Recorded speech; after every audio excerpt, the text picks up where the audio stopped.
নবদ্বীপের মাটিতে মহাপ্রভু দরজা বন্ধ করে হরিনাম করছে রাতের অন্ধকারে। কিছু কিছু বাবা পণ্ডিত সমাজ, তর্কলঙ্কা, বাচস্পতি, এরা পণ্ডিত, ব্রাহ্মণ বংশেরা পণ্ডিত, আর তারাই ক্ষিপ্ত হয়ে বললেন অসম্ভব। ওই দুদিনের ছেলে নিমাই সে হরিনাম করবে, তার মধ্যে তার পিছনে পিছনে হাজার হাজার ভক্ত ছুটে যাবে। আচ্ছা শোনো ভাইয়া, হরিনাম করবে করু, কৃষ্ণ নাম করবে করু, কিন্তু দিনের বেলা যখন হরিনাম করছে ভক্তদের নিয়ে হরি হরি করছে, আর শ্রীবাস অঙ্গনে যখনই রাত্রিবেলা হরিনাম হচ্ছে, তাহলে দরজা বন্ধ করে হচ্ছে কেন? কি বাবা ঠাকুর, ভালো কথা রটতে জগতে সময় লাগে, আর একটা খারাপ কথা দেখবেন সমাজে রটে যাবে খুব তাড়াতাড়ি। পণ্ডিত সমাজ নবদ্বীপে ক্ষিপ্ত হয়ে উঠল, নিমাই দরজা বন্ধ করে কীর্তন করবে কেন? সবাই মিলে বলা বলি করলো, নিশ্চয়ই ওদের ঘরের ভিতরে কোনো অভিসন্ধি কাজ চলছে, মানে কোনো গোপন কাজ চলছে। গোপন কাজ যদি না হবে, হরি বলবে বলুক, কৃষ্ণ বলবে বলুক, কিন্তু দরজা বন্ধ করবে কেন? সমস্ত ব্রাহ্মণ সমাজরা ক্ষিপ্ত হয়ে উঠল, আর ক্ষিপ্ত হয়ে উঠে মনে মনে চিন্তা করলো নিমাইয়ের হরিনাম বন্ধ করতে হবে। বলে ভাই তাহলে একটা কাজ করি, চলো হরিনাম বন্ধ তারাই করতে পারে, আজ সকাল হলে আমরা যাব জগাই মাধাইয়ের কাছে। তর্কলঙ্কায় হেসে বলে বলেন হায় হায় হায় হায় হায়। তর্কলঙ্কায় হেসে বলছে, হ্যাঁ গো তোমরা যাবে জগাই মাধাইয়ের কাছে? শুনেছো ওরা একদিন প্রতিদিন ছিল, তারাও হরি নামে জগাই মাধাই সারা দিনে 1 লক্ষ করে নাম জপ করে, আর তারা করবে নিমাইয়ের হরি নামে বাধা সৃষ্টি, কোনোদিন করবে না। তাহলে এক কাজ করি, চলো ওই মলয় চাঁদ কাজীর কাছে যাই চলো। বলে ভাই সেও তো এখন হরি নামে কৃষ্ণ নামে পাগল, তার কাছে গেলে কিছু হবে না। তাহলে কি নিমাইয়ের হরিনাম বন্ধ করতে পারবো না? এইভাবে রাতের অন্ধকারে ঘরের মধ্যে কোনো অভিসন্ধি কাজ চলছে, নিশ্চয়ই কোনো গুপ্ত কাজ চলছে, আর সেগুলো আমরা দেখেও চুপ করে থাকবো? চিরজনমের মতো হরিনাম বন্ধ করতে হবে। আর শুধু শ্রীবাস অঙ্গনে কেন, নবদ্বীপে কোথাও যেন নিমাই হরিনাম করতে না পারে। সবাই খেপে উঠেছে বাবা, মনে মনে চিন্তা করলো তাহলে কে বন্ধ করবে? হঠাৎ বাচস্পতি এসে বলে বললেন, শোনো ভাই, একজনই পারবে এই নিমাইয়ের হরিনাম বন্ধ করতে, একজনই পারবে, সে অন্য কেউ নয়, সে হলো মহাপণ্ডিত, মহাজ্ঞানী, মহাতান্ত্রিক। আরে বাবা শুধু মহাজ্ঞানী মহাতান্ত্রিক মহা মহা করে যাচ্ছ, নামটা তো বলবে। বলে শোনো, যার নাম হলো ওই চপাল গোপাল। যেই না বলেছে চপল, বলে ওরে বাবা সে তো মা ভবতারিণীর সেবা করে, বলে ওইটাই তো কাজ। চলো আজকে আমরা সকালবেলা ওই গোপালের কাছে যাব, আর গোপালের কাছে গিয়ে নালিশ জানাবো যে নিমাই রাতের অন্ধকারে কোনো গোপন কাজ করছে। আর যদি বলি তাহলে ওই গোপাল খেপে যাবে, আর খেপে গিয়ে নিমাইয়ের হরিনাম বন্ধ করে দেবে। চলো ভাই আজকে সকালবেলা যাই। এইবার নবদ্বীপের পণ্ডিতরা, বড় বড় ব্রাহ্মণ, তারা ছুটে যাচ্ছে ওই কোথায়, গোপালের বাড়িতে, মানে চপল গোপালের বাড়িতে। আর চপল প্রতিদিন কি করে জানো, ভোরবেলা ওঠে, ভোরবেলা উঠে গঙ্গা স্নান করে, গঙ্গা স্নান করে আমার জগৎ জননী মায়ের চরণে বসে। সকাল সকাল মাকে দেখে বলে, মা শ্যামা মাকে আমার কালো রে মাকে আমার কালো শ্যামা মাকে আমার কালো রে, শ্যামা মাকে আমার কালো।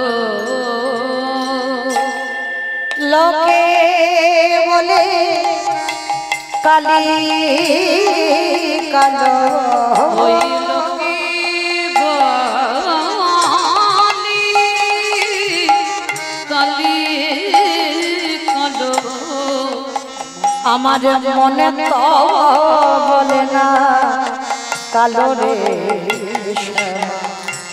মাকে আমার কালো রেশমা, মাকে আমার জয় মা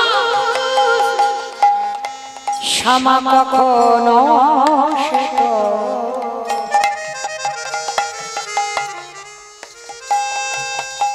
কখনো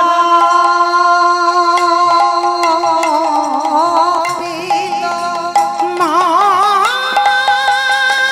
জয় মা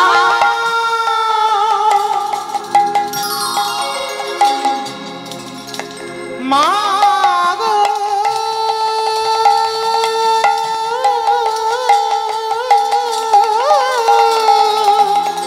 দেখাবে মা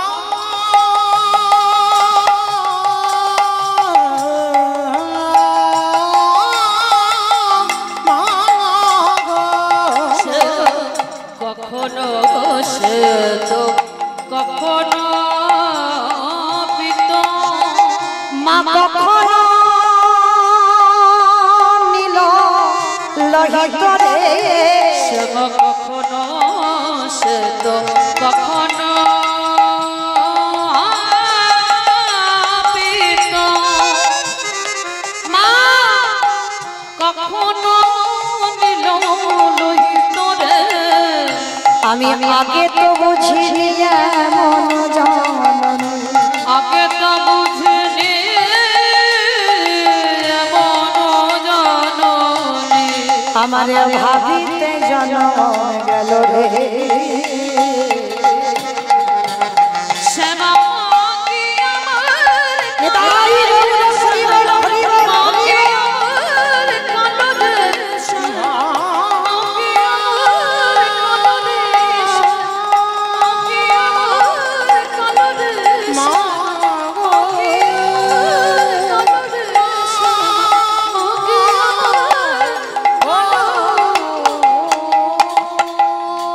জয় মা জয় মা জয় মা সাবে গোপাল মার চরণ ভজন করে একটু বসেছে হঠাৎ ওই নবদ্বীপ থেকে পণ্ডিতরা ছুটতে ছুটতে গেছে গোপাল গোপাল কি ব্যাপার ভাই তোমরা সবাই নবদ্বীপ থেকে সবাই আমার ঘরে ছুটে এসেছো কি ব্যাপার জানো গোপাল ওই দুদিনের ছেলে নিমাই নবদ্বীপটাকে একেবারে পাগল করে তুলেছে হরিনাম কারোর তো সংসার ধর্মে মন মতি নেই নিমাই হরি হরি করছে তার পিছনে সংসার ধর্ম ত্যাগ করে সব হরি হরি বলে কাঁদছে এটা করবে করুক কিন্তু শ্রীবাস সঙ্গ নেই সারা রাত ধরে দরজা বন্ধ করে কীর্তন হচ্ছে গোপাল বলে উঠলো দেখো তোমরাও তো আজকে নিমায়ের সঙ্গে হরিনামে যোগ দিতে পারো এটা তো কোনো খারাপ জিনিস নয় কেউ যদি হরিনাম করে সুখ পায় কেউ যদি কৃষ্ণ নাম করে সুখ পায় এতে তো অসুবিধা নাই তা তোমাদের কি এমন সমস্যা হচ্ছে যার জন্য তোমরা সবাই আমার কাছে এসেছো এই জায়গাটা ভালো করে লক্ষ্য করবেন বাবা গোপাল কিন্তু অপরাধ করতে চাইনি সঙ্গ এই জায়গাটা হবে বাবা সঙ্গ দোষ ওই জন্য বলছে সঙ্গ যদি করতে হয় ভক্ত সঙ্গ করো সাধু সঙ্গ করো চোরের সঙ্গ করলে তুমি চোর হবে আর সাধুর সঙ্গ করলে তুমি সাধু হবে হবেই হবে কোনো ভুল নেই এই দেখেন আপনারা লীলাটা যারা মন দিয়ে শুনছেন বুঝতে পারবেন গোপাল কি অপরাধ করতে চেয়েছিল ওই পণ্ডিত সমাজ ব্রাহ্মণরা ছুটে এসে বলেছিল গোপালকে যে নিমাইয়ের হরিনাম বন্ধ করতে হবে গোপাল করজোর করে বলছে ভাই তোমরা থামো নিমাই হরিনাম করে যদি সুখ পাই কৃষ্ণ নাম করে যদি সুখ পাই আমি যেমন আমার ভবতারিণীর নাম করে সুখ পাই তাতে তোমাদের কি এমন সমস্যা হচ্ছে কিন্তু পণ্ডিত সমাজ তখন বলেছিল এই বাচস্পতি তর্কলঙ্কা শোনো গোপাল হরি নাম করছে তাতে আমাদের দুঃখ নয়, কৃষ্ণ নাম করছে তাতে আমাদের জ্বালা নয়। জ্বালা আমাদের এই জায়গায়, হরি নাম করছে করু, কিন্তু দরজা বন্ধ করে হরি নাম হবে কেন? বাচস্পতি বলে উঠলেন, গোপাল তুমি জানো না ওই দুদিনের ছেলে নিমাই শিবাসের ঘরের ভিতরে কোনো গোপন কাজকর্ম চলছে। যখনই তাকে বাবা রাগিয়ে দেওয়া হলো তখনই গোপাল রেগে গেল, অসম্ভব, হরি নাম করবে কৃষ্ণ নাম করবে করু, কিন্তু দরজা বন্ধ করে করবে কেন? তার মানে নিশ্চয়ই নিমায়ের ভিতরে কিছু একটা অভিসন্ধি চলছে, যার জন্য ওই সমাজে করতে পারছে না, রাতের অন্ধকারে দরজা বন্ধ করে করছে। রেগে গেল গোপাল। আর যখনই রেগে গেল ওই বাচস্পতিকে বলছে, তর্কলঙ্কাকে বলছে, তোমরা চলে যাও ভাই, কাল সকালবেলা আমি নিমায়ের হরিনাম শুধু আজকের জন্য নয় সারা জীবনের জন্য ওর হরিনাম বন্ধ করে দেব। তাহলে বাবা এইটুকুতে কি বোঝা গেল? সঙ্গ যদি করতে হয় সতের সঙ্গ করো, আর সতের সঙ্গ না করলে তোমাদের আমাদের দুর্গতি মহাভারতে পিতামহ ভীষ্মের মতো হবে। দেখেন পিতামহ ভীষ্ম সরসজ্জায় পড়ল, প্রত্যেকটা অঙ্গে বাবা অর্জুন তীর গেঁথে দিয়েছিল, প্রত্যেকটা অঙ্গে, কোনো জায়গায় ফাঁকা ছিল না। কিন্তু যারা ছবি দেখবেন ভীষ্মের মাথাতে কিন্তু কোনো তীর ছিল না, দেখবেন মাথাটা নিচু হয়েছিল। কেন? ভীষ্ম জগৎকে শেখালো যদি বড় হতে চাও আগে সবার চরণে নিচু হয়ে যাও, আর নত যদি তুমি হতে পেরেছো তাহলে একদিন না একদিন ভগবান তোমার মাথা তুলে দেবে। তুমি যদি মাথা উঁচু করে চলো ভগবান তোমার মাথা উঁচু করাবে না, আগে উঁচু হতে গেলে তোমাকে নিচু হতে হবে। ভীষ্মের সর্বশরীরে তীর গাঁথা হলো কিন্তু মাথাতে তীর ছিল না। আর ভীষ্ম 56 দিন সরসজ্জায়, একটা দুটো দিন নয় 56টা দিন সরসজ্জায় পড়ে আছে, শরীর থেকে রক্ত ঝরে ঝরে পড়ছে।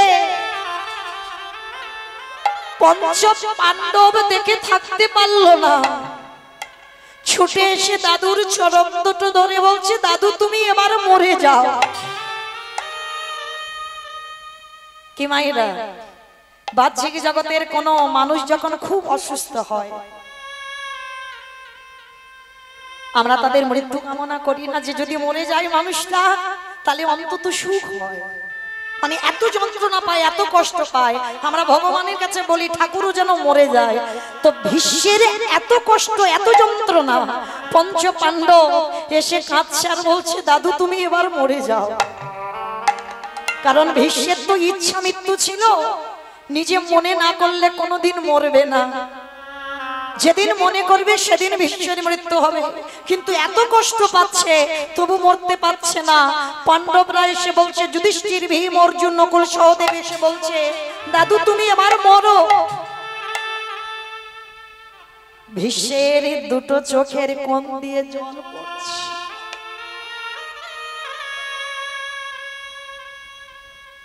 মাথাটা নিচু হয়ে আছে তো। পাণ্ডবরা যখন বলছে দাদু তুমি মরে যাও, করজোর করে হাত তো তুলতে পারছে না সরসজ্জায়। আস্তে মা আস্তে, কথা নয়, কথা নয়, একটু শুনে। যুধিষ্ঠির বলছে, দাদু তুমি এত কষ্ট পাচ্ছ, তাহলে একবার মনে করো না যে তুমি এবার মরে যাবে। যুধিষ্ঠির কথা শুনে পিতামহ ভীষ্ম বলেছিল, শোন খোকা, আমি মরতে পারবো না এখন। কেন মরতে পারবে না? তোরা সবাই এলি, একজন তো এখনো আমার কাছে আসে। কে দাদু? কার কথা বলছো তুমি? আমরা 5 ভাই তোমার কাছে দাঁড়িয়ে আছি, তুমি দেখো। তাহলে আবার তুমি কাকে ডাকছো? বলে শোন, আমি যার কাছে সব থেকে বড় অপরাধ করে বসে আছি,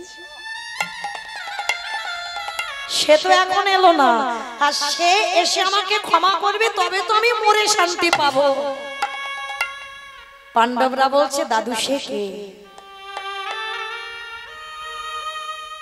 বলে দ্রৌপদী। আমি দ্রৌপদীর চরণে বড় অপরাধী। যখন পাশা খেলায় দ্রৌপদীর বক্ষে কাপড় ধরে দুঃশাসন পাচ্ছি, দ্রৌপদী বারবার করজোর করে বলেছিল দাদু তুমি কিছু একটা করো, তুমি তো বয়স জ্যেষ্ঠ। মনে রাখবেন মা, নারীর যখন সম্মান চলে যায় এই সমাজ তাকে নারী বলে গণ্য করে না।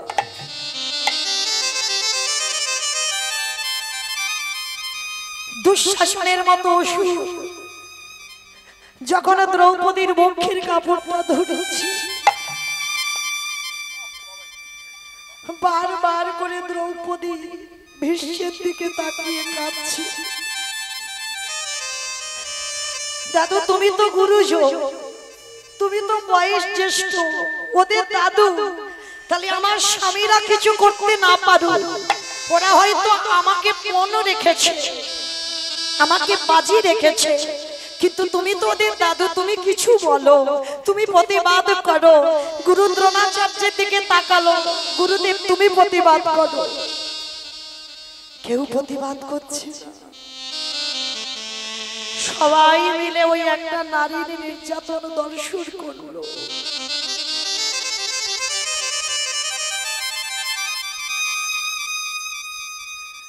নয়ন জলে বুক ভাসিয়ে কাঁদছে আর দ্রৌপদী বলছে দাদু আজকে তোমার চোখের সামনে তোমার বাড়ির কুলবধূর লজ্জা ধুলোই মিশে গেল, তুমি কোনো প্রতিবাদ করছো না।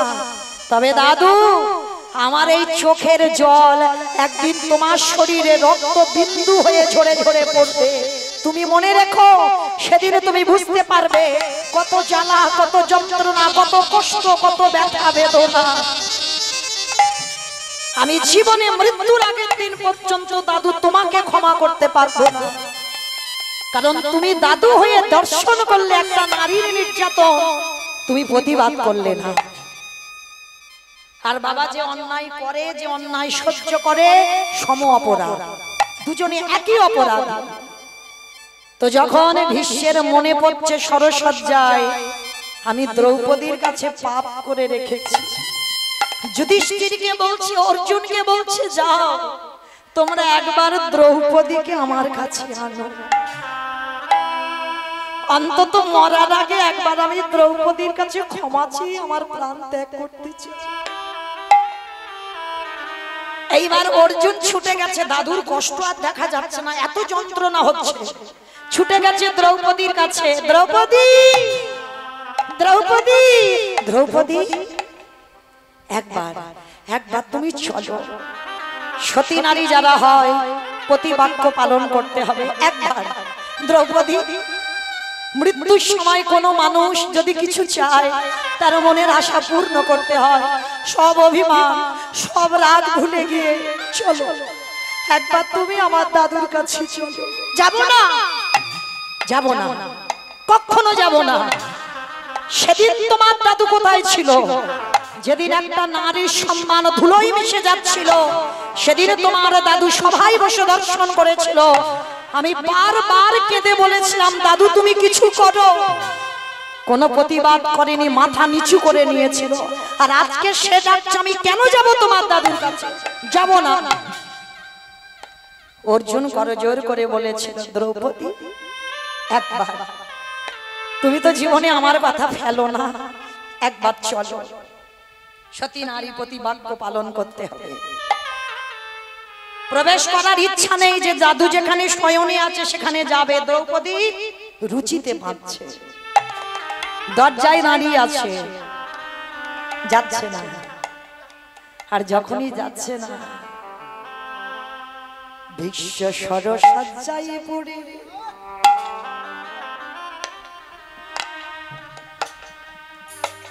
যেই না দরজার পানে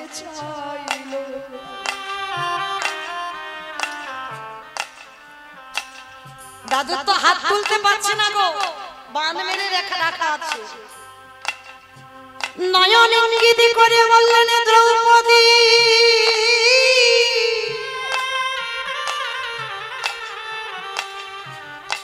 একবার কৃপা করে, একেবারে কৃপা করে তুমি একবার আমার কাছে দাঁড়াই। দ্রৌপদী গো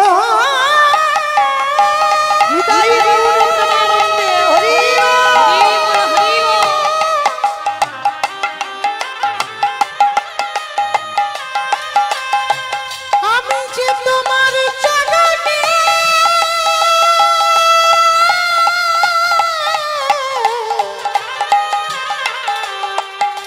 চরণে বড় অপরাধ করেছি,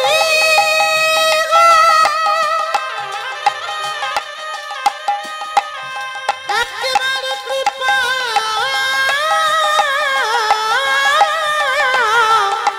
কৃপা করে করুণা করে আমার সকলে অপরাধ, আমার সকলে অপরাধ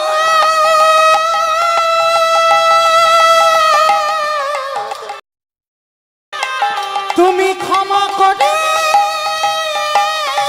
দাও। দ্রৌপদী একবার এসো আমার ঘরে। যাব না, যাব না দাদু, আজকের ভালো ভালো বুলি বার হচ্ছে মুখ দিয়ে কি করে? সেদিন তোমার এই জ্ঞান কোথায় ছিল? সেদিন তোমার ভালো ভালো কথাগুলো কোথায় ছিল? তোমার ধর্ম কোথায় ছিল? তোমার চৈতন্য কোথায় ছিল? যেদিন আমার বক্ষের কাপড় ধরে টানলো দুঃশাসন, সেদিন তুমি দেখতে পাওনি? আমি ভিক্ষা করেছিলাম তোমার কাছে আমার সম্মান বাঁচাবার জন্য, তুমি করনি দাদা। আর আজকে তুমি আমাকে ডাকছো, আমি যাব তোমার কাছে? তাহলে সেদিনে যখন তোমার ধর্ম জ্ঞান ছিল না, আজকে তুমি পাণ্ডবদের ধর্ম জ্ঞান কোথা থেকে দিচ্ছ?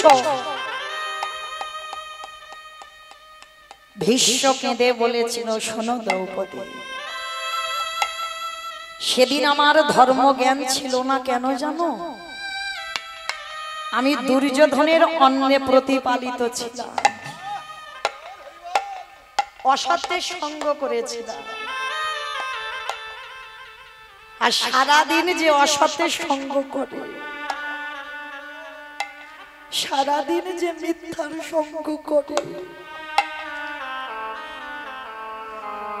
সারাদিন যারা বিষয় বৈভবে ডুবে থাকে, তাদের বাড়ির অন্ন সেবা করতে করতে আমারও প্রবৃত্তিটা তাদের মতো হয়ে গেল। বাহ বাহ দাদু বাহ। তাহলে সেদিন যখন দুর্যোধনের অন্ন সেবা করে তোমার ধর্ম জ্ঞান ছিল না, তাহলে আজকের কি করে এলো? দ্রৌপদী আমার শরীরের দিকে তাকিয়ে দেখো, ওই যে বানগুলো মারা আছে না, ওই তীরের আঘাতে সব রক্তগুলো মাটিতে পড়ছে। মানে শেষ মৃত্যু পর্যন্ত শরীরে একটু রক্ত ছিল, সব রক্তগুলো পড়ে যাচ্ছে।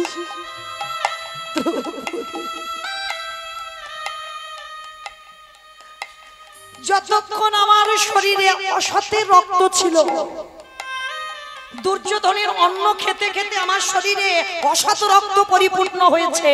আর ওই যতক্ষণ অসৎ রক্ত ছিল, ততক্ষণ আমার মুখ থেকে ধর্ম কথা বার হয়নি, জ্ঞানের কথা বার হয়নি। আর এখন যতটুকু রক্ত আমার শরীরে আছে, ওই রক্তটা দ্রৌপদী অসতের রক্ত নয়, ওই রক্তটা সতের রক্ত। আর সতের রক্ত আছে বলে আমার মুখ থেকে সৎ কথাগুলো বার হচ্ছে। আর সেদিন অসতের রক্ত ছিল বলে আমার শরীর থেকে, আমার মুখ থেকে কোনোদিন সৎ কথা বার হয়নি। নিতাই গৌর প্রেমানন্দে। তাহলে এইটুকু শুনে কি প্রমাণ হলো? সঙ্গ যদি করতে হয়, সতের সঙ্গ করো। আর যারা ঘোর বিষয়ী, ওই জন্য আমাদের বৈষ্ণব সমাজে বলছে যারা ঘোর বিষয়ী তাদের অন্ন সেবা যদি তুমি করেছো তাহলে তোমারও মধ্যে বিষয় প্রবৃত্তি জাগরিত হবে। তাহলে সেদিন ভীষ্ম প্রমাণ দিল, আর আজকের বাবা সেই প্রমাণটা চপল গোপালও দিয়ে দিল। নিজের ইচ্ছাতে কিছু করেনি, লোকের প্ররোচনায় পড়ে অধর্ম করতে বাধ্য হয়েছিল। তোমার নিজের ইচ্ছা না থাকলেও এমন এমন বন্ধু বান্ধব আছে বাবা যাদের কথা শুনে তুমি অধর্ম করবে। তো আজকে যেটা চপল গোপাল করলো, শোনো ভাই, কাল সকালবেলা চিরজনমের মতো নিমাইয়ের হরিনাম বন্ধ করে দেব। এইবার ভোরবেলা প্রতিদিন তো নিমাই হরিনাম করে, আজকেরও দরজা বন্ধ করে হরিনাম হচ্ছে। আর কাজী সাহেব হরি বল। আর আজকে ওই গোপাল ভোরের বেলা যাচ্ছে কি নিয়ে জানো? মদের হাঁড়ি, হাতে আছে জবা ফুলের মালা, রক্তচন্দন, মানে ভবতারিণীর পূজায় যেগুলো লাগে জবা ফুলের মালা। ভগবান কি জবা ফুলের মালা পড়ি? ভগবান তো সাদা ফুল ভালোবাসে। আচ্ছা বলো তো ভগবানের সব থেকে কোন ফুলটা প্রিয়? পারবে? রং তো বলতে পারবে, সাদা ফুল না হলে হলুদ ফুল, কিন্তু কোন ফুলটা প্রিয় সব থেকে? করবী ফুল। ভগবানের সব থেকে ফুলটা প্রিয় হচ্ছে করবী ফুল। আর আমার জগৎ জননী মায়ের সব থেকে প্রিয় ফুল হচ্ছে জবা ফুল। তো আজকে এই যে গোপাল, সে তো বাবা মা ভবতারিণীর সেবা পূজা করে, জবার মালা হাতে নিয়েছে, মনে মনে সংকল্প শ্রীবাস্ত বৈষ্ণব, আর বৈষ্ণবের দরজায় আমি মদের হাঁড়ি বেঁধে দেব। মাকে বলি দিয়েছে ছাগমুন্ডু, ছাগলের মাথাটা তুলে নিয়েছে, ছাগলের মাথাটা ঝুলিয়ে দেব, জবা ফুলের মালা দেব, চারিদিকে ওই যে রক্ত চন্দন সিঁদুর ছড়িয়ে দেব, যাতে নবদ্বীপের মানুষরা ভোরের বেলা গঙ্গা স্নান করতে যাবে আর যাতে দেখতে পায় যে শ্রীবাস বৈষ্ণব নয়, শ্রীবাস রাতের বেলা করে মদ খায়, শ্রীবাস ওই কৃষ্ণ পূজা না করে কালী পূজা করে, জবার মালা চারিদিকে সিঁদুর ছড়িয়ে দিচ্ছে। আর ওদিকে আমার নিমাই ওই রাতের অন্ধকারে শ্রীবাসের ঘরে হরিনামে মেতেছে। ভজ রাধা কৃষ্ণ গোপাল কৃষ্ণ, কৃষ্ণ কৃষ্ণ বল মাইরা তুলুন ধরে। কৃষ্ণ গোপাল কৃষ্ণ, কৃষ্ণ কৃষ্ণ বল মুখে মনোরে। ভজ রাধা কৃষ্ণ গোপাল কৃষ্ণ, কৃষ্ণ কৃষ্ণ বল মুখে বলরে। নামে মুখ ভরে যায় অভাব মিটায়, নামে মুখ ভরে যায় অভাব মিটায়, নামে মুখ ভরে যায় অভাব মিটায়, নামে মুখ ভরে যায় অভাব মিটায়। সভার জাগায় মহাসুর। ভজ রাধা কৃষ্ণ তাই গোপাল কৃষ্ণ, কৃষ্ণ কৃষ্ণ বল মুখে মনোরে। রাধা কৃষ্ণ গোপাল কৃষ্ণ, কৃষ্ণ কৃষ্ণ বল মুখে। হরি দিন বন্ধু চিরদিনের বন্ধু, জীবের চির সুখে দুঃখে। হরি দিন বন্ধু চিরদিনের বন্ধু, জীবের চির সুখে দুঃখে। আরে হরি দিন বন্ধু চিরদিনের বন্ধু, জীবের চির সুখে দুঃখে। হরি দিন বন্ধু চিরদিনের বন্ধু, জীবের চির সুখে দুঃখে। সেই লীলাময় হরি, সেই লীলাময় এসেছে নদিয়া পুরী, এসেছে নদিয়া পুরী। রাধা রে প্রীতি লয়ে বুকে।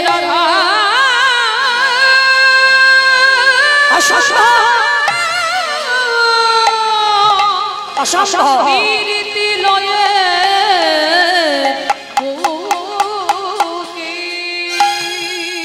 রাধা কৃষ্ণ একাত্মা দুই দেহ ধরি অনন্য বিলাস রস আস্বাদন করি আস্বাদন করি এই দুই ভাবে চৈতন্য গোসাই চৈতন্য গোসাই ভাবে রস আস্বাদিতে দোহে ভাবের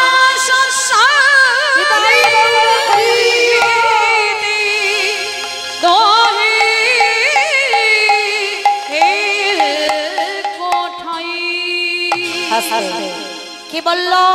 ভিতরে ভক্তরা হরি নাম করতে করতে বলল, রাধা কৃষ্ণ একাত্মা দুই দেহ ধরি অনন্য বিলাস রস আস্বাদন করি এই দুই ভাবে চৈতন্য গোসাই ভাব রস আস্বাদিতে দোহে কোঠায়।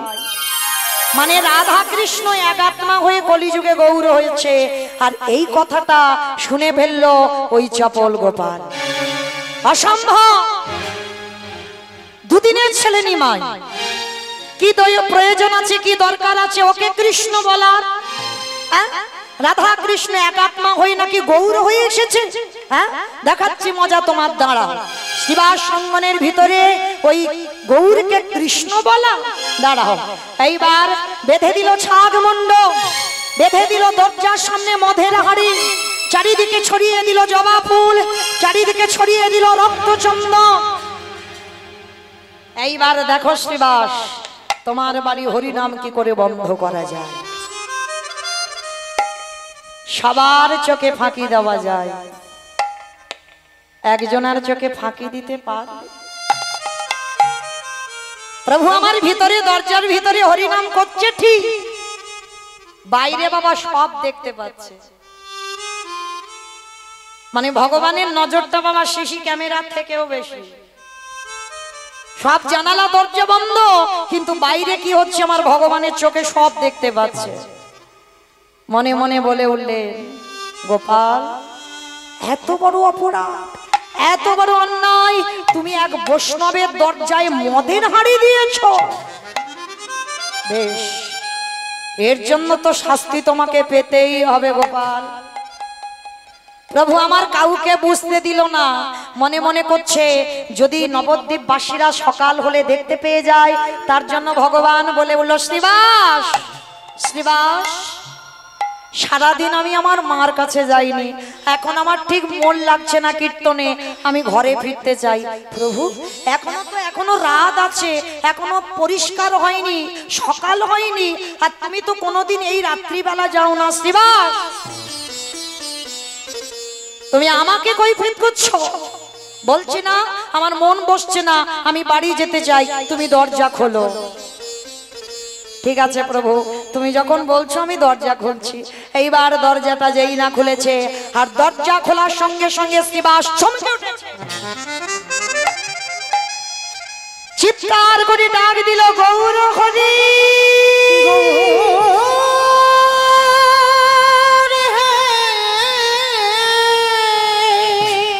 আমি হরি নাম করি না, আমি কৃষ্ণ নাম করি না, আমি মদ খাই, আমি ছাগলের মুন্ডু এখানে বলি হয়, আমি শক্তি উপাসনা করি।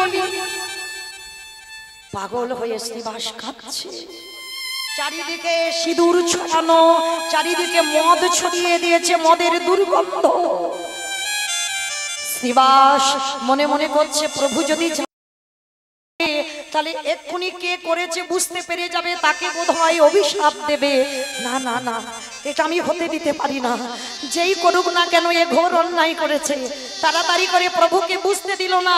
শ্রীবাস পণ্ডিত তাড়াতাড়ি করে ওই মদের হাড়ি সরিয়ে দিল, দাবা পুষে পরিষ্কার করে দিল, জবার মালা সরিয়ে দিল, ছাগমুন্ডু সরিয়ে দিল। প্রভু আমার ঘরের ভিতরে সব দেখতে পাচ্ছে, তবু কিন্তু বুঝতে দিল না শ্রীবাস, কেন এই হলো বৈষ্ণবতা। এত অপমান করলো, বৈষ্ণবের দুয়ারে ছাগলের মাথা দিল, রক্তের বিন্দু পড়ে রইল, যাতে সমাজ শ্রীবাসকে বৈষ্ণব নামে নিন্দা করে। কিন্তু বাবা রাখে হরি মারে কে আর মারে হরি রাখে কে? শ্রীবাস তো বৈষ্ণব, বৈষ্ণবের কোনো রাগ অভিমান মানায় না, কোনদিন হতে পারে না বৈষ্ণবের রাগ বৈষ্ণবের অভিমান। হয়তো হৃদয়ে হয় বাবা সাময়িক, কিন্তু বৈষ্ণবের কোনো অভিমান রাগ থাকে না। তাদের অযাচিত প্রেম, অযাচিত ভালোবাসা। একবারের জন্য শ্রীবাস রেগে গেল না, কিন্তু মহাপ্রভুকে বলছে না কেন? মহাপ্রভু যদি জেনে যায় অভিশাপ দেবে। সব পরিষ্কার করে দিল। ভিতরে এসেছে, ভিতরে এসে শ্রীবাস প্রভুর কাছে দাঁড়িয়ে কাঁদছে। মহাপ্রভু প্রশ্ন করলো, শ্রীবাস তোমার চোখে জল, কিছু কি হয়েছে? না প্রভু না, কিছু হয়নি। তাহলে শ্রীবাস তুমি কাঁদছো কেন? গৌরহরি মনে মনে ভাবছে সত্যি কথাটা বলা যাবে না, সত্যি কথা বললে প্রভু রেগে যাবে। তাহলে কি বলবো? ও প্রভু, আমার কেন কাঁদছি জানো? তুমি তো সারা রাত আমার বাড়িতে ছিলে, সকাল হলে তুমি চলে যাবে, সারাদিন তুমি আমার বাড়িতে আসবে না, আবার সেই সন্ধেবেলায়। ওই জন্য আমি তোমাকে এতক্ষণ ছেড়ে থাকবো, তো ওই জন্য কাঁদছে। শ্রীবাস তুমি সত্যিও বললে না আর মিথ্যাও বললে না, কিন্তু তুমি এমন একটা কথা বললে সেটা মিথ্যাও নয় সত্যিও নয়। শ্রীবাস তুমি না বললে কি হবে? আমি তো জানি তোমার কাঁদার কারণটা কি, কিন্তু তোমার মতো বৈষ্ণব চরণে যে অপরাধ করেছি, যাকে বাঁচাবার জন্য তুমি আমার কাছে বলতে পারলে না, তবে তাকে তো শাস্তি পেতেই হবে। তোমার মতো বৈষ্ণবকে ঘৃণা করেছে, তোমার মতো বৈষ্ণবকে অবমাননা করেছে, তোমার মতো ভক্তকে নিন্দা করেছে, তাকে তো শাস্তি আমি দেবই দেব। এইবার কি করেছে বাবা? প্রভু কিছু কাউকে বলল না, চলে গেল শ্রীবাসের আঙ্গিনা থেকে সকালবেলা ভক্তদের সঙ্গে নিয়ে।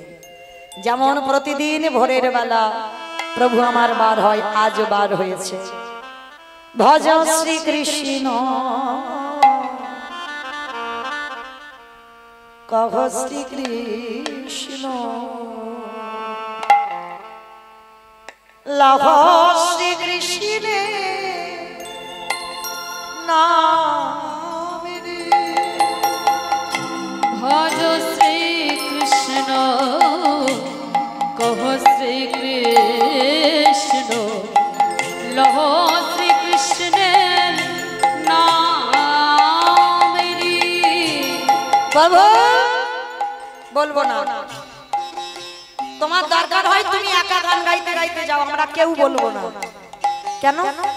তোমরা তো প্রতিদিন আমার সঙ্গে হরি নাম করো, আজকের করবে না কেন? করবো না, করবো না বলেছি তো করবো না। তোমার কীর্তন তুমি একা গাও। বলে আরে বাবা বলবে তো, কেন হরি নাম করবে না? বলে প্রভু তুমি যে নাম গাইছো সে নাম আমরা গাইবো কেন? ও নাম আমাদের দরকার নাই।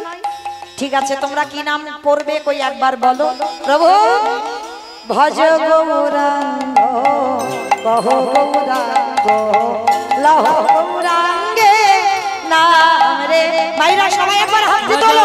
গৌরাঙ্গ কহ গৌরাঙ্গ, লহ গৌরাঙ্গের নাম রে। যে জনা গৌরাঙ্গ যে শেখায় আমার প্রাণ রে। ও যে জানা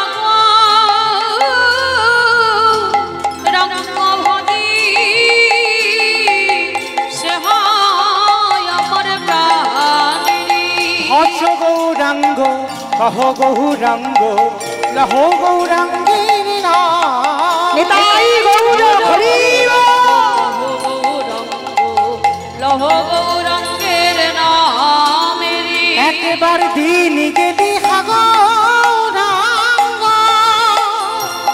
জীবন একবার রে।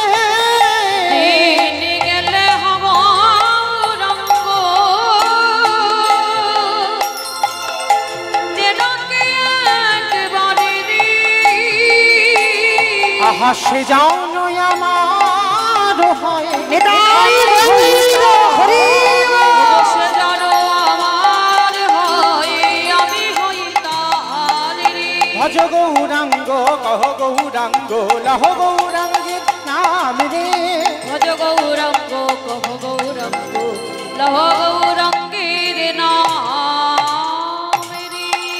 সকালবেলা প্রভু আমার হরি নামে বার হয়ে চলে গেল আর ওদিকে ওই গোপাল চপল সকালবেলা মা ভবতারিণীর চরণে বসেছে। হঠাৎ পুজোয় বসে গোপালের সর্ব অঙ্গে যেন জ্বালা দিচ্ছে।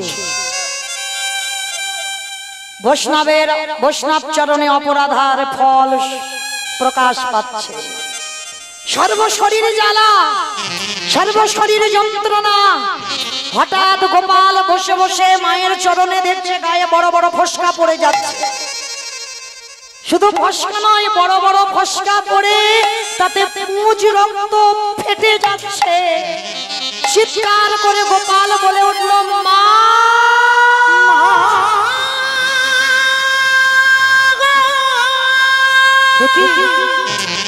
দেখি আমার গায়ে এত জ্বালা, আমার গায়ে এত যন্ত্রণা।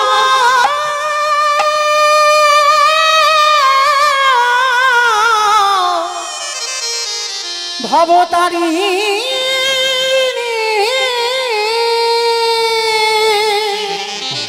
এত জ্বালা দেখা দে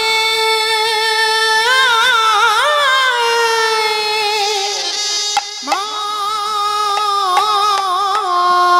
গো। মা, মা আমার শরীরে এটা কি করে হলো?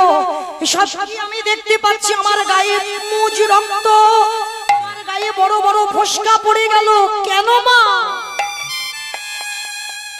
বলবি না? আমি এত করে ডাকছি, তুই বলবি না?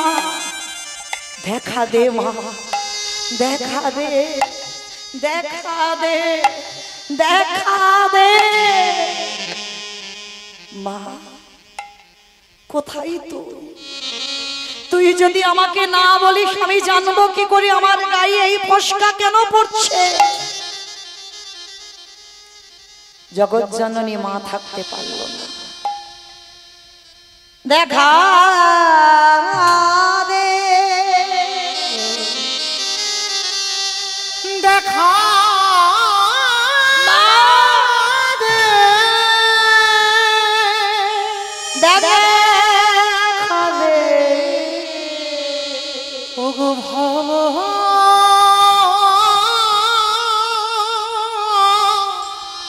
তারি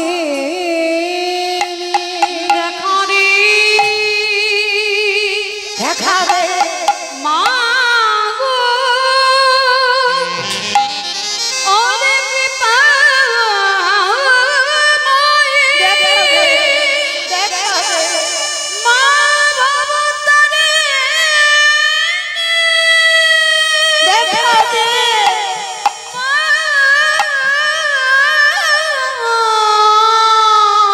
কোথায় তুই? দেখা দে দেখা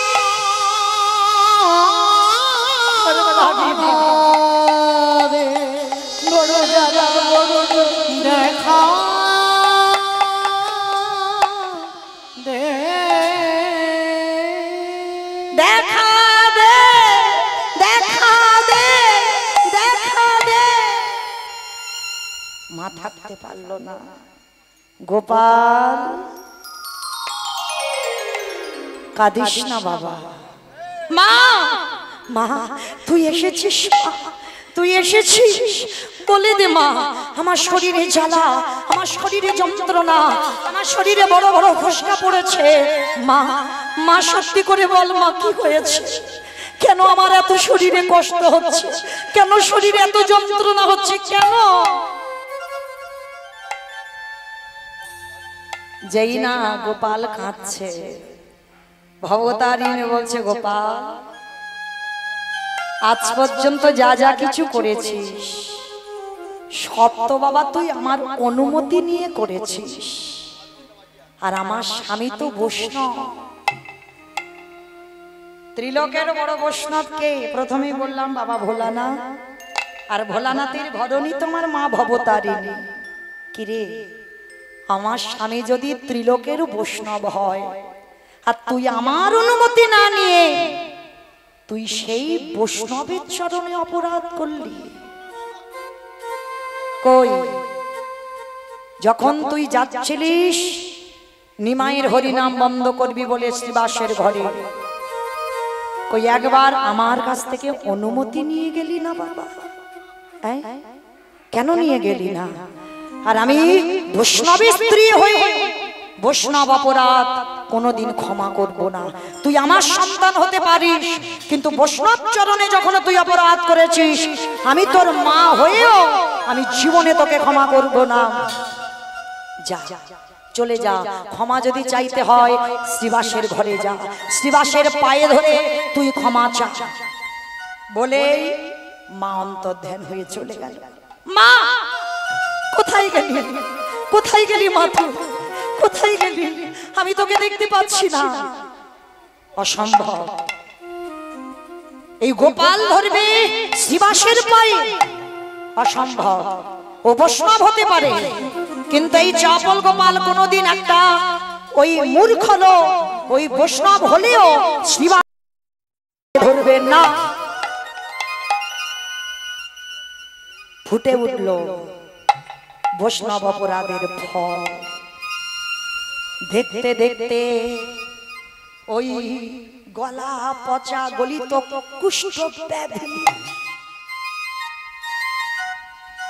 শরীর থেকে রক্ত পুঁজ ঝরছে। ডাক দিল ঠাকুর ঘরে বসে, নিস্তারিণী, নিস্তারিণী,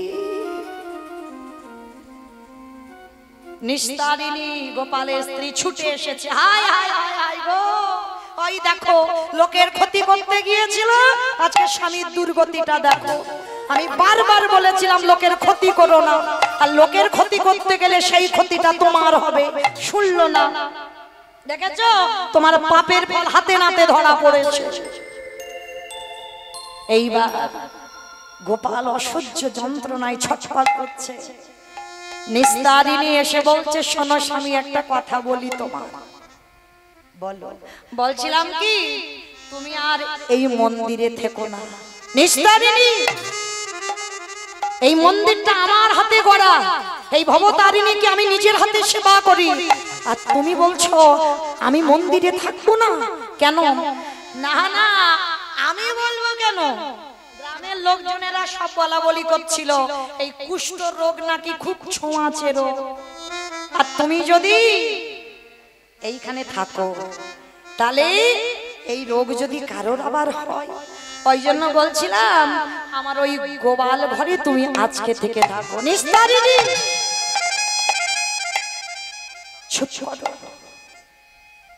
আমাকে তুমি গোয়াল ঘরে থাকতে বলছো?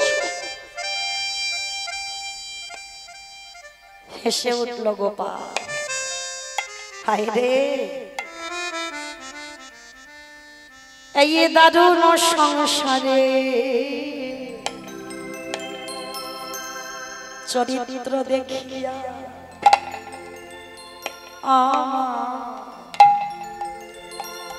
পরাণে লাগিছে ভয়। এই দারুণ সংসারে সব চরিত্র দেখিয়া, দেখে না আমাদের দুর্গতি অমনি হবে। আমার পরাণে লাগিছে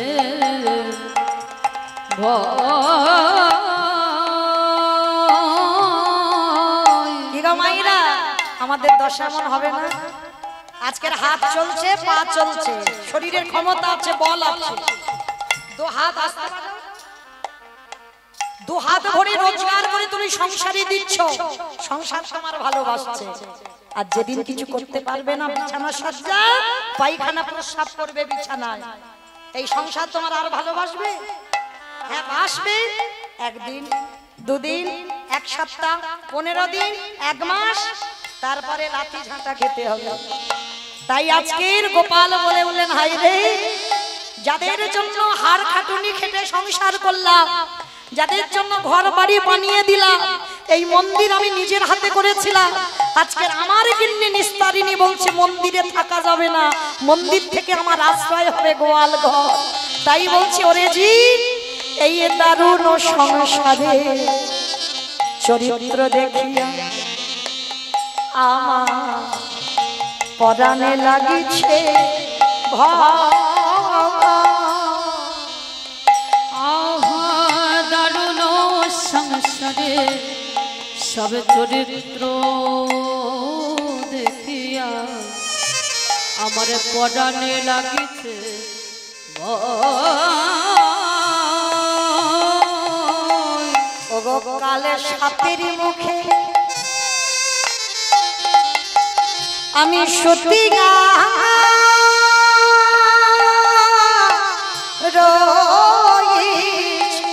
কলিকাল সাপের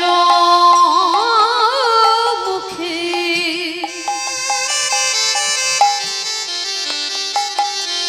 আমি শুতে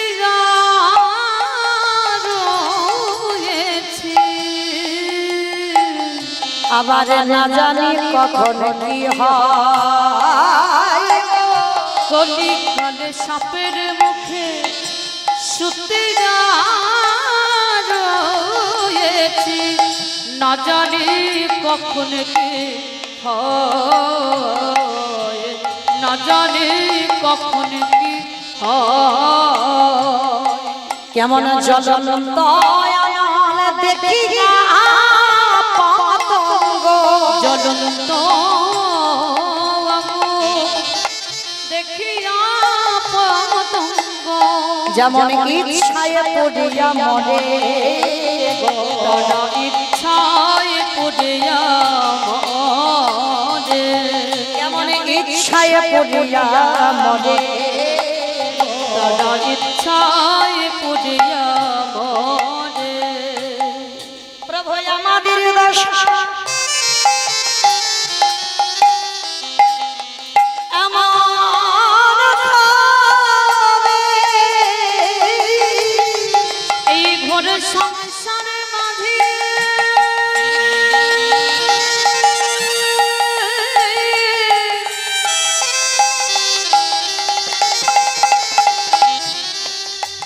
আবদ্ধ হয়ে ওগো আমাদের দশা এমন হবে, তুমি পারের ঘাটে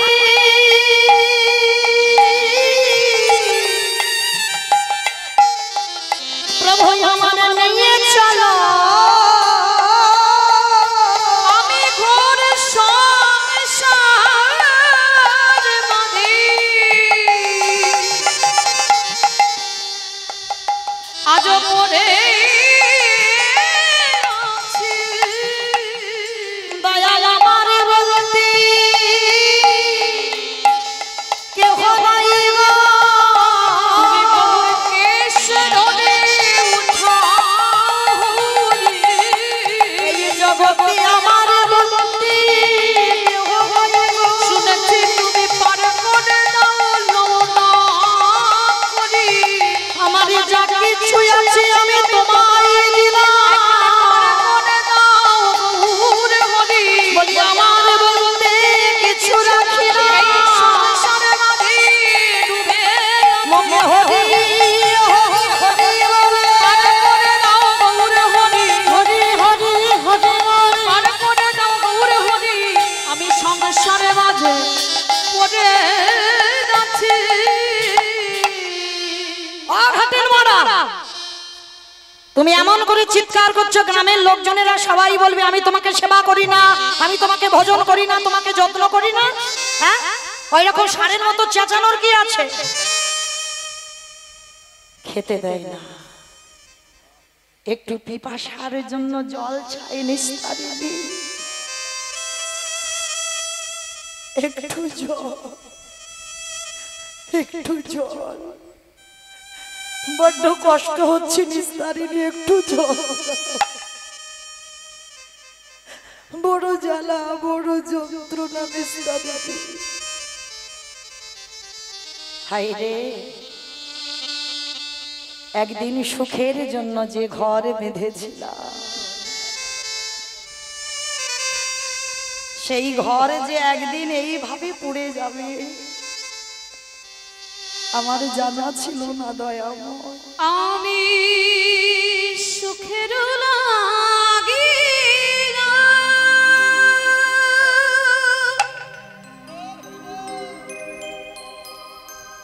এ ঘর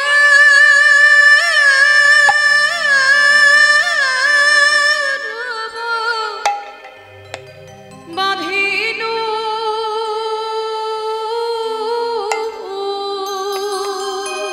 দয়াময়, এবার তুমি আমায় নিয়ে চলো।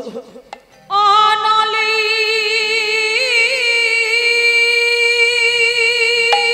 আর সংসার আমার ভালো লাগে না।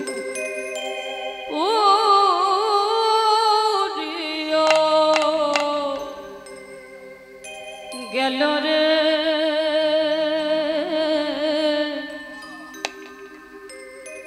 অনলে পুরিয়া গেল।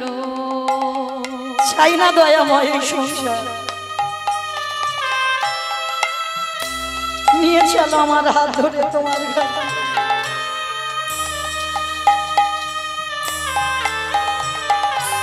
তোমার চরণে আশ্রয় দাও। আমি সাগরে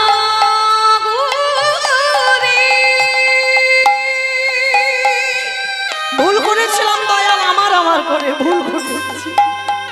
বিধিরে নিতাই গৌড়ে ঘুরিব ঘুরিব।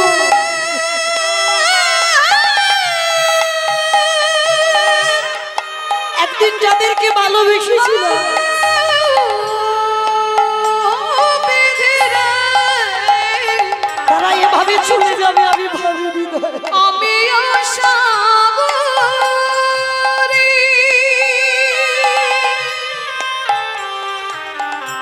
স্নান করিলাম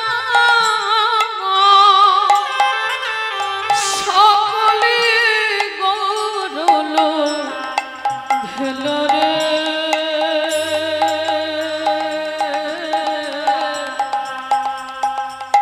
এই সকলে গরল আর চাই না সংসার দয়াময়, চাই না। আমায় নিয়ে চলো তুমি, আমায় নিয়ে চলো। আমি সাগর সেতে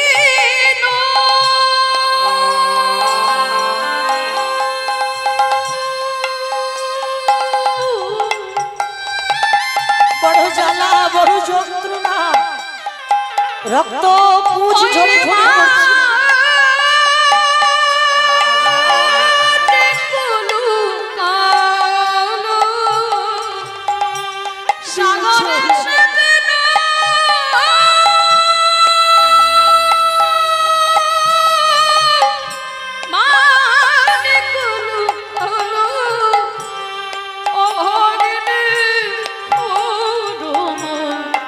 দোষরে এই অভাগা দোষে আমি সুখের লাগিয়া আমি ধীরে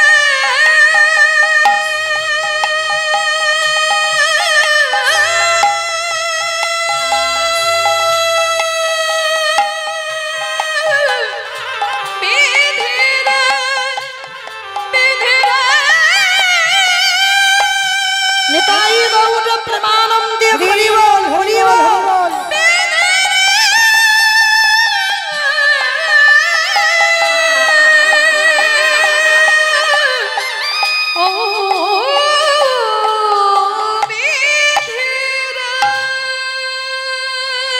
বড় জ্বালা, বড় যন্ত্রণা।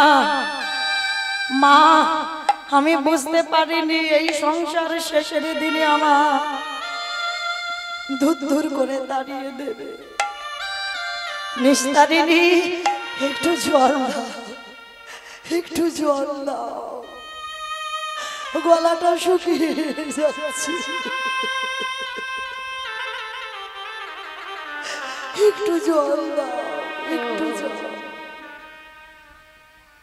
নিস্তারিণী মনে মনে চিন্তা করলো, যদি রূপোর গ্লাসে জল দিয়ে হয়েছে কুষ্ঠ ব্যাধি, ও গ্লাসটা ফেলে দিতে হবে। যদি সোনার গ্লাসে জল দিয়ে একেবারের মতো ফেলে দিতে হবে, সেটা আর সরতে পারবো না, ব্যবহার করতে পারবো না। তার থেকে একটু নারকেলের মালাতে জল দিই। হায় রে সংসার, যাদের জন্য হাড় খাটুনি খেটেছি, আজ অসুস্থ বলে যার কেনা গ্লাস সেই গ্লাসে জলও খেতে দিচ্ছি।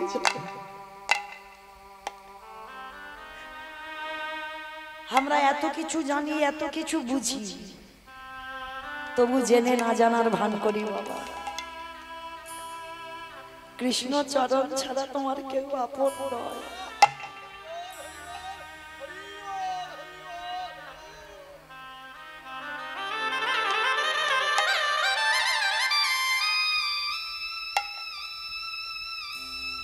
যে যতই বলুক না কেন, আমি তোমায় জীবন দিয়ে ভালোবাসি।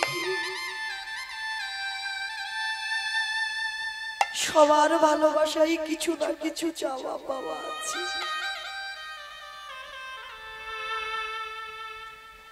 কিন্তু আমার ভগবান তোমাকে নিঃস্বার্থভাবে ভালোবাসে। তোমার কাছে কোনোদিন বলবে না আমায় দাবি দাবি পোশাক দাও, কোনোদিন বলবে না আমায় দাবি দাবি ফুলের ডালা দাও, কোনোদিন বলবে না আমায় শ্বেত পাথরের মন্দির করে দাও।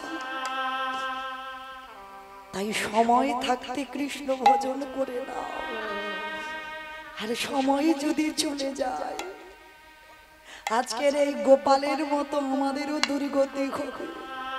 কৃষ্ণ নামে সময় থাকতে কাঁদবে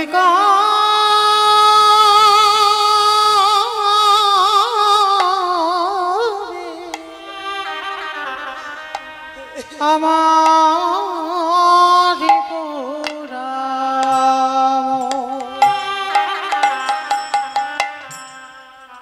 কৃষ্ণ নামে কাঁদবে কবে,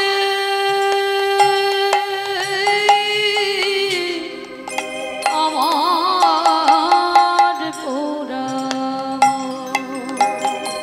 আমি কতে যাব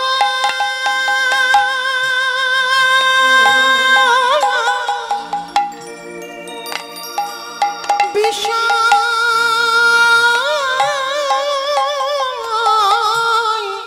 ছেড়ে, আমি কবে যাব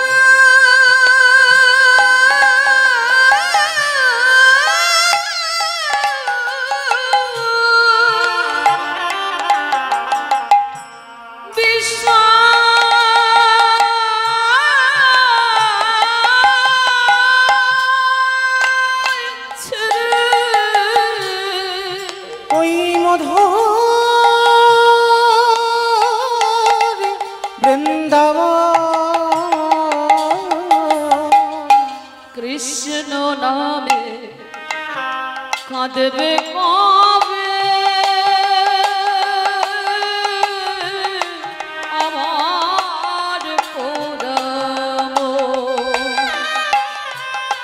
কৃষ্ণ নামে, এই কৃষ্ণ নামে কেঁদে যত কাঁদবে সুখ, কবে, কোন জায়গায় কেঁদে এত সুখ। ওরে কৃষ্ণ নামে আমার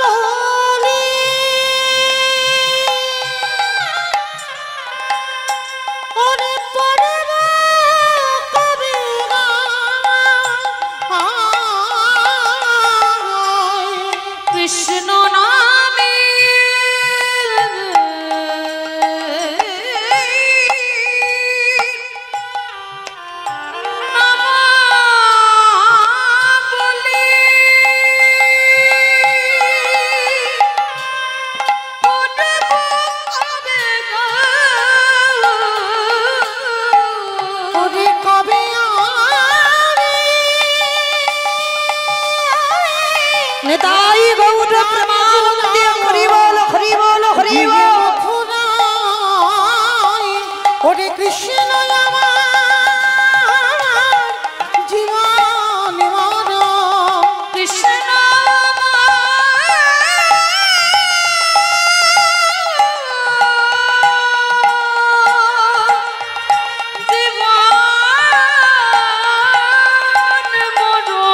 কবি পাওয়া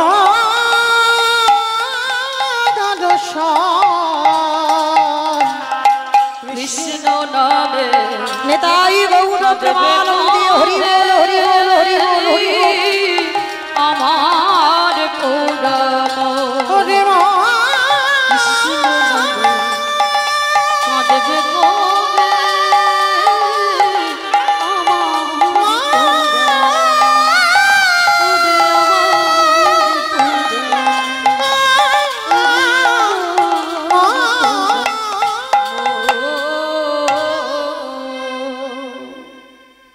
আজ যেই না ওই জল জল বলে কাঁদতে কাঁদতে বাবা মালাতে করে জল দিল নিস্তারিণী, জলটা ধরতে গিয়ে বাবা মালাটা উল্টে পড়ে গেছে। যখনই পড়ে গেল ওই অচৈতন্য হয়ে গেল আজকের গোপাল। যেই না অচৈতন্য হয়ে গেল নিস্তারিণী মনে মনে ভাবলো, হ্যাঁ গো এ বেটা মরেছে নাকি? হ্যাঁ, কোনো সারা শব্দ নাই। প্রত্যেক দিন তো নিস্তারিণী নিস্তারিণী বলে ডাকে, কই আজকে সারা শব্দ পাচ্ছি না কেন? গোয়াল ঘরের ধারে কাছে গিয়ে দেখছে কোনো আওয়াজ নাই, তার মানে বেটা মরেছে। ছুটে গেল ডোম পাড়াতে, গিয়ে বাবা ডাক দিয়েছে, কালুয়া হরিয়া যা বাবা, আমার ঘরে একজন মরেছে, একটু মরাটা নিয়ে ফেলে দিয়ে আয় তো দেখি। কি গো, যে পরিবারকে একদিন অগ্নি সাক্ষী করে বিয়ে করেছিল তার দুর্গতিটা দেখো। অসুস্থ স্বামী, ওই কুষ্ঠরোগ কবে মরবে সেই চিন্তা। এখনো মরেনি বাবা, বলল মরেছে। তা ডোমপাড়াতে গিয়ে কালু আর হরিয়া বলছে, মাঝি আপনার বাড়িতে কে মরেছে? বলে আমার বাড়ি একটা কাজের লোক। কাজের লোক? কাজের লোক মরেছে? বলে বেশ, কোথায় চলো দেখি। বলে গোয়াল ঘরে। গোয়াল ঘরে মরেছে? আমরা কি গরু ফেলতে যাই? বলে আরে গরু টরু নয়, অত কিছু বলতে পারবো না, যেটা বলছি সেটা কর। গোয়াল ঘরে রাখা আছে, মরাটা নিয়ে বের করে নিয়ে চলে যা শ্মশান ঘাটে।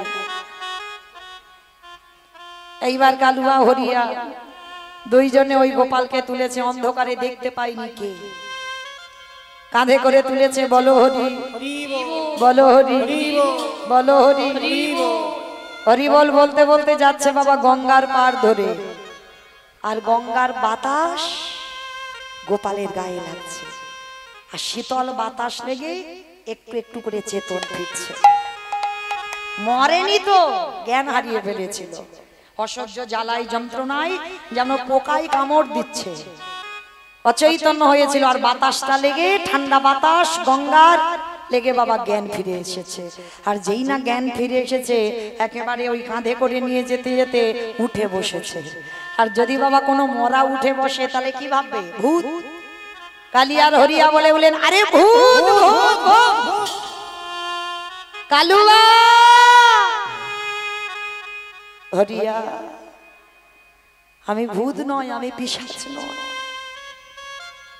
কি আকাশ পরিষ্কার হয়েছে, প্রভাত, বুঝতে পেরেছে, আরে এ তো আমাদের সেই গোপাল, সেই যে আমাদের পণ্ডিত, যে প্রতিদিন আমরা ভবতারিণীর মন্দিরে যেতাম প্রসাদ পেতে। এ কি আপনার এই কি করে হলো? এই দুর্গতি কি করে হলো?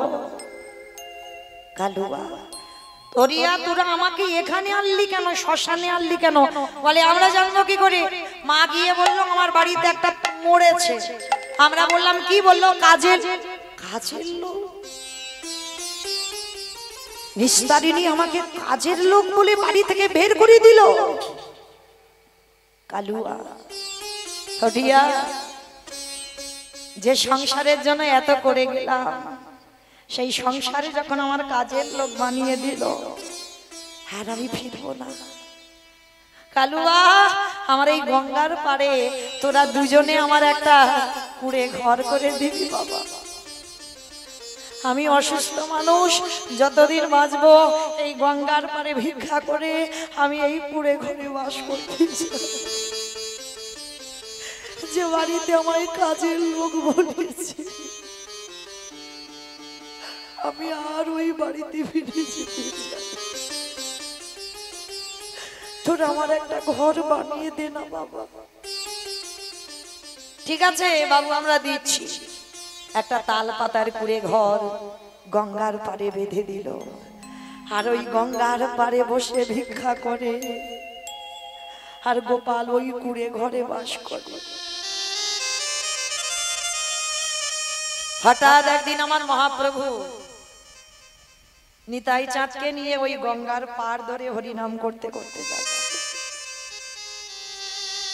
আর ওই ধ্বনিটা গোপালের কানে এসেছে। কে কে এমন হরিনাম করছে? তবে কি প্রভু আসছে,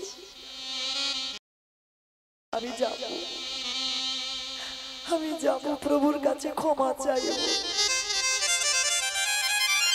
আমি যে বড় অপরাধ করেছি প্রভুর চরণে। নিতাই চাঁদকে নিয়ে যাচ্ছে, আর ওই গোপাল ছুটতে ছুটতে গিয়ে একেবারে গৌর চরণে আছাড় খেয়ে পড়ে। আর যেই না গৌর চরণে আছাড় খেয়ে বলল, সঙ্গে সঙ্গে বাবা মহাপ্রভু বলে বলে দূর হয়ে যা, দূর হয়ে যা, একবারও আমার চরণ স্পর্শ করবি না। তোর মতো পাপিষ্ঠকে আমি কোনোদিন ক্ষমা করব না। গৌরী, আমি ভুল করেছি, আমি অন্যায় করেছি, আমি তো ক্ষমা চাইছি। চুপ কর, তোর মতো পাষণ্ডকে জীবনে আমি ক্ষমা করতে পারি না। কারণ বৈষ্ণব অপরাধ করে যে মা গঙ্গা স্নানে যায়, গঙ্গা স্নানে যায়, পতিত পাবনী গঙ্গা তারি দেখে দূরে সরে যায়, দূরে সরে যায়। বৈষ্ণব দেখে যে মা নানমাই মুন্ড, নানমাই মুন্ড, তার মুন্ড পড়ে যায় নরকের কুণ্ড, নরকের কুণ্ড। বৈষ্ণব দ্বারেতে যদি হয় ক্ষুদ্র অপরাধ, ক্ষুদ্র অপরাধ, মহা ভজনেতে পড়ে যায় বাবা।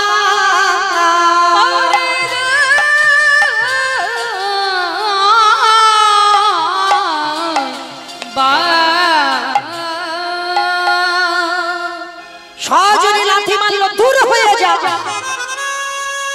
তুই আমার চরণে যদি অন্যায় করতিস আমি ক্ষমা করে দিতাম। তুই অপরাধ করেছিস বৈষ্ণব চরণে, আর এই পৃথিবীতে বৈষ্ণব চরণে যে অপরাধ করে সে পাপীকে জীবনে কোনোদিন আমি ক্ষমা করি না। মনে মনে চিন্তা করলেন, আর আমি এ জীবন রাখবো না। গৌর চরণে যখন ঠাঁই পেলাম না, তাহলে আমার এ জীবনটা রেখে লাভটা কি? আমি রাখবো না এ জীবন।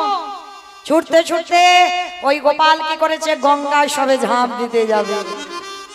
পতিত পাবনী গঙ্গা, গোপাল যেই ঝাঁপ দিয়েছে পতিত পাবনী গঙ্গা দূরে সরে গেছে।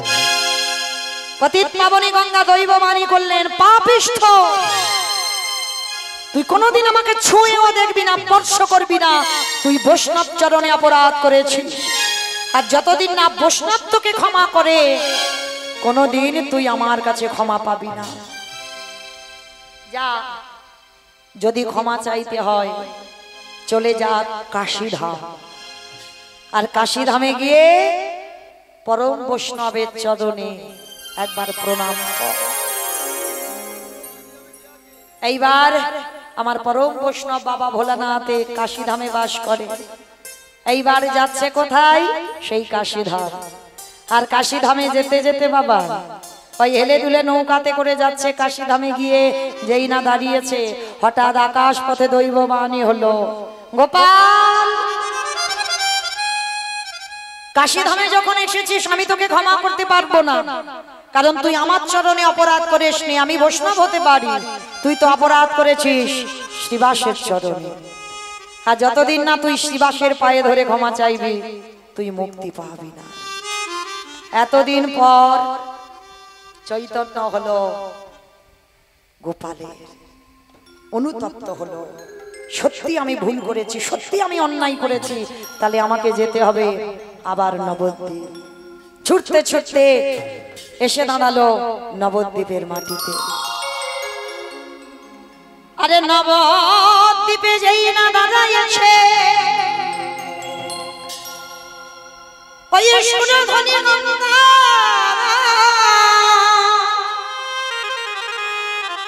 আরে উজান বহে বিকে ফল ফুলে আর ফোটে না, নবদ্বীপে যেন অন্ধকার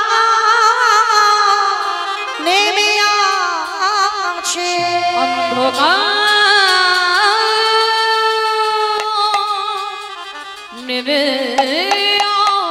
আসে। কেন অন্ধকার নেমেছে নবদ্বীপে? গিয়ে শুনতে পেল নিমাই 24 বছর বয়সে সন্ন্যাসী হয়েছে। আছার কে বলল সুরধ্বনি গঙ্গার তীরে, চিৎকার করে বলল গৌর হরি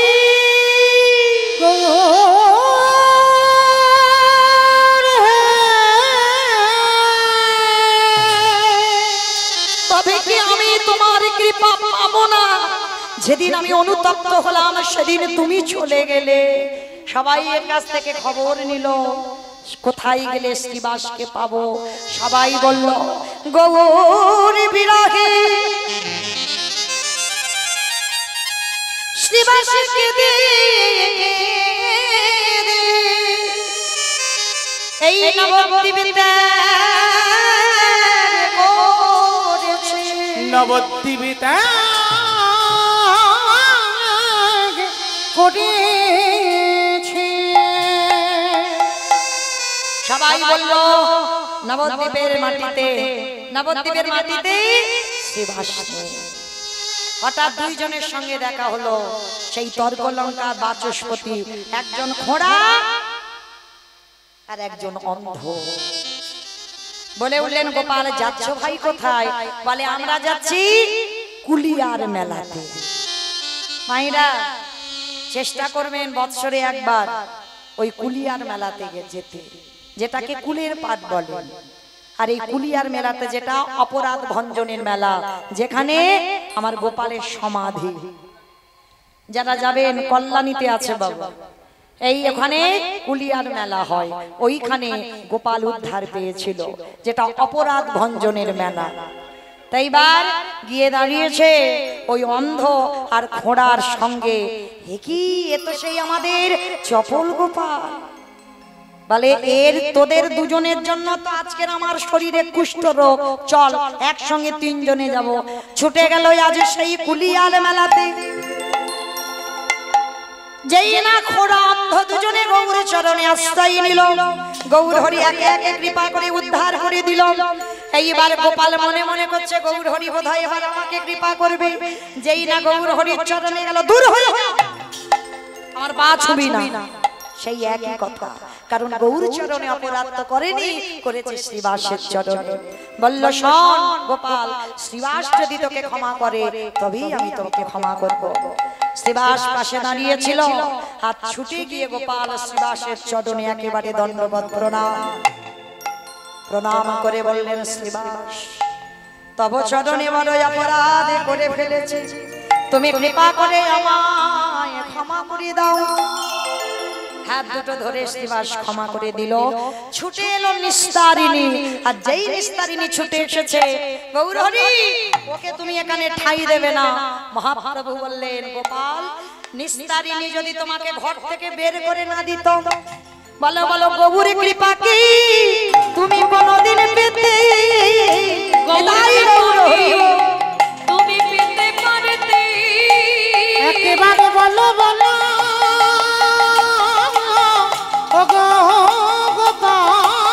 গৌর কৃপা কি পেতে পারতে।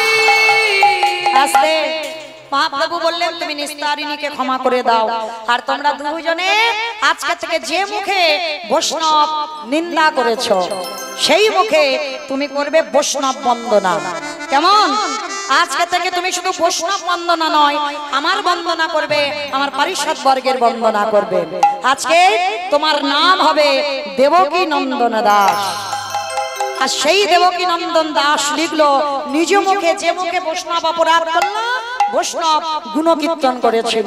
বৃন্দাবনবাসী যত বৈষ্ণবের গণ, বৃন্দাবনবাসী যত বৈষ্ণবের গণ, প্রথমে বন্দনা করি সবার চরণ। আমি প্রথমে বন্দনা করি সবার চরণ। নীলাচলবাসী যত মহাপ্রভুর গণ, নীলাচলবাসী যত মহাপ্রভুর গণ, এবার ভূমিতে পড়িয়া বন্দ সবার চরণ। ওই ভূমিতে বলিয়া বন্ধ সবার চরণ। মনের বাসনা পূর্ণ অচিরেতে হয়, মনের বাসনা পূর্ণ অচিরাতে হয়। দেবকী নন্দন দাস এই লোভে গান। আমার দেবকী নন্দন নিতাই গৌর হরি বল, হরি বল, হরি বল। ভগবানের মিলন হইল, এবার চাঁদবাদনে সবে মিলে হরি হরি হরি বল, হরি বল, হরি বল, হরি বল, হরি বল, হরি বল, হরি বল, হরি বল।